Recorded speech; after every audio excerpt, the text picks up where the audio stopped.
Freedom of thought, communication, and action are all constitutively linked to freedom of rational judgment. Because we are free to do or forbear, we can act as we should or should not. Hence, moral prescriptions are for us imperatives, permissions, prohibitions, or obligations. Because we can create nothing ex nihilo, we cannot at all act without using space, time, and materials around us. Because we are so interdependent, using materials effectively, hence without hindrance of others, requires social coordination by acting according to publicly established and acknowledged principles and practices so that we may each know how not to interfere with one another's use of their possessions. We are each within the moral domain because there is so very much that we can and ought or ought not do to respect, assist, minister to, or restrain other people's needs or actions.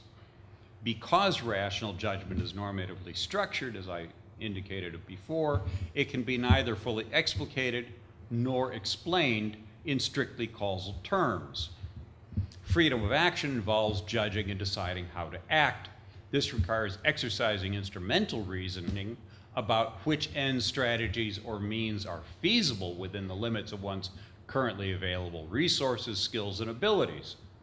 Yet freedom of action also requires judging and deciding how it is permissible to act, or whether an act or which act is or which acts are impermissible to omit. Judging what is or is not impermissible requires using Kant's universalization tests.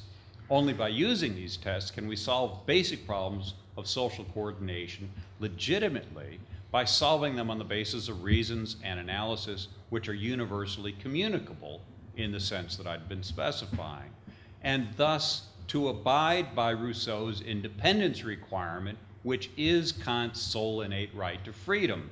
No norm can be justified merely by empirical evidence, nor by logical or conceptual analysis.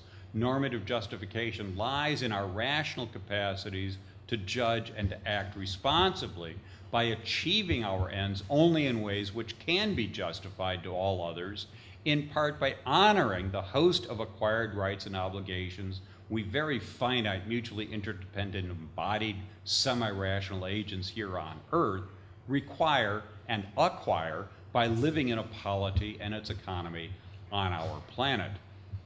Amongst the facts to which reason in one's own person should not be subordinated, to do so would be, as Kant says, superstitious, are facts about one's own desires, preferences, or inclinations, or also facts about one's own belonging to one or another tradition or community. Only by reasoning cogently and publicly in view of Kant's critical analysis of our rational powers of judgment, together with his merely implicit, never explicated practical anthropology, right, an inventory of our basic constitutive features of our finite embodied agency, right, what we Homo sapiens, semi-sapiens are capable of doing and suffering, not whatever we may happen to believe or to feel or to admit we can do or suffer. Can we identify and justify the most basic principles and practices of morals? These basics suffice to secure peace and sufficient concord for us legitimately to pursue, assess, or plan our commonwealths domestically and internationally. Only because we are free, rational beings are we within the moral domain. Only because we can rationally understand, examine, assess, and provisionally resolve these issues about how best to act within the limits of justice and moral responsibility are we morally imputable agents, regardless of whether we recognize or fulfill our obligations. Rather than restricting justification to whatever grounds can motivate agents, an internalist, an empiricist, and Cartesian, and ultimately skeptical ploy, Kant's natural law constructivism first identifies and justifies what our duties and obligations are. The issue of bringing human motivation into accord with these obligations, Kant assigns to education in all of its forms and to philosophy of education, all guided by the rights and obligations identified and justified by natural law constructivism. And all of these points are equally fundamental to Hegel's further development and justification of this same natural law constructivism in his philosophical outlines of justice.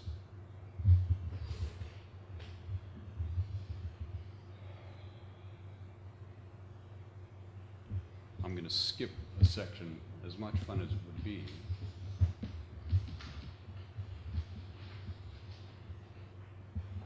And get to the second one.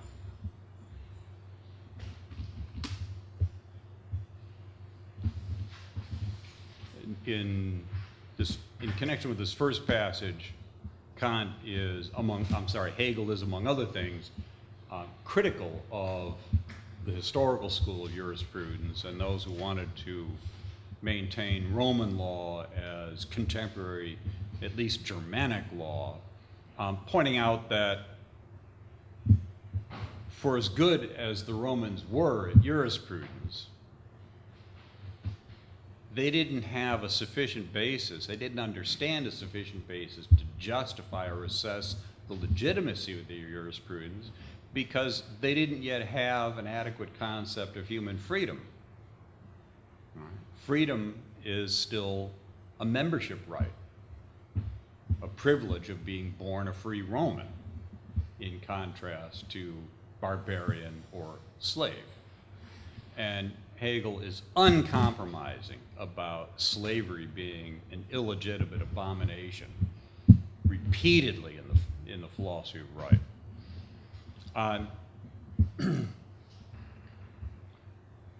And he says this in print, not just in the lecture hall. Now, the absolute concept of freedom, that is, that human beings as such are free, and of the individual